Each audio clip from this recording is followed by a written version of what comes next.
It starts with a quiet moment. A man sits at his desk, coffee still warm, screen glowing. He's been doing this job for 12 years. Same routine, same systems, same results. Then one morning he logs in, and there's a message. Your role is being restructured. Automation will handle most of your tasks moving forward. No warning, no transition. Just like that. Replaced. Now here's the question. Was that just one man's story? Or is this the beginning of something much bigger? Because across America right now, something is shifting. Not loudly, not all at once, but quietly, steadily, and faster than most people realize. Imagine this. It's late at night in a corporate office. The lights are dim. Rows of desks sit empty. But the work is still happening. Reports are being written, emails are being answered, customer support is running, and there's no one there. Just systems, algorithms, AI. No lunch breaks, no salaries, no complaints, just output. Now think about that for a second. If a company can get the same, or even better, results without paying a human, what do you think they're going to choose? This isn't some distant future anymore. It's already happening. AI isn't just replacing factory workers or repetitive labor. It's moving into jobs people thought were safe. Writers, designers, coders, analysts, even parts of law and medicine. And here's the twist. It's not just about replacing jobs. It's about redefining what work even means. A few years ago, automation was mostly physical. Robots in warehouses, machines in factories. But now the battlefield has moved to the mind. Creative thinking, decision-making, communication. Things we believed made us human advantages. And suddenly, those are being challenged. Let me ask you something. If an AI can write faster than you, analyze data better than you, learn quicker than you, what exactly is your edge? That's the uncomfortable question no one really wants to answer. But here's where it gets interesting. This isn't just about technology, it's about power. Every major shift in history, the Industrial Revolution, the internet, globalization, they didn't just change jobs, they changed who holds control. And AI, this might be the biggest shift yet. Think about it. The companies building these systems control the tools control the productivity, and productivity controls the economy. So the real question becomes, who benefits the most from this change, and who gets left behind? Now here's a pattern most people miss. Every time technology advances, we're told the same thing. It will create new jobs. And that's true, but only partially. Because what they don't say is this: the new jobs often require completely different skills, and they don't come fast enough to replace the ones that disappear. So there's always a gap, a painful, messy gap, where millions of people are stuck in between.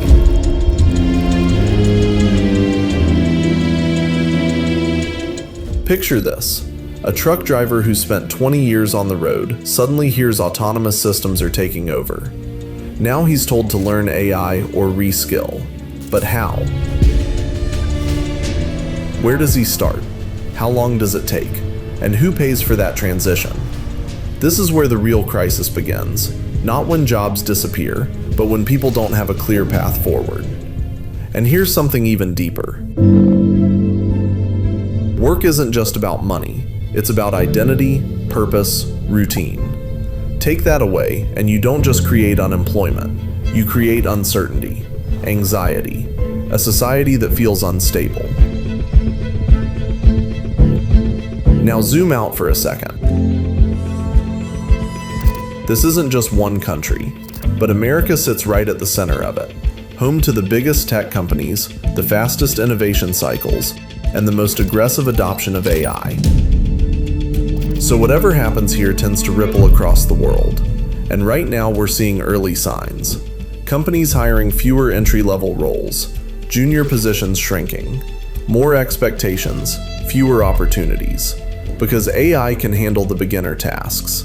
So where do beginners even start? But here's the paradox. At the same time, AI is also creating massive opportunity. New industries, new tools, new possibilities. Someone sitting in a small room today can build something that reaches millions. Automate work that used to require entire teams. Create faster than ever before. So which one is it? Crisis or opportunity? The truth is, it's both. And that's what makes it so complex. Because the outcome doesn't just depend on AI. It depends on how we adapt to it, individually and collectively. Let's go deeper. Why is AI moving so fast right now? It's not just innovation, it's competition. Every company wants to be faster, cheaper, more efficient.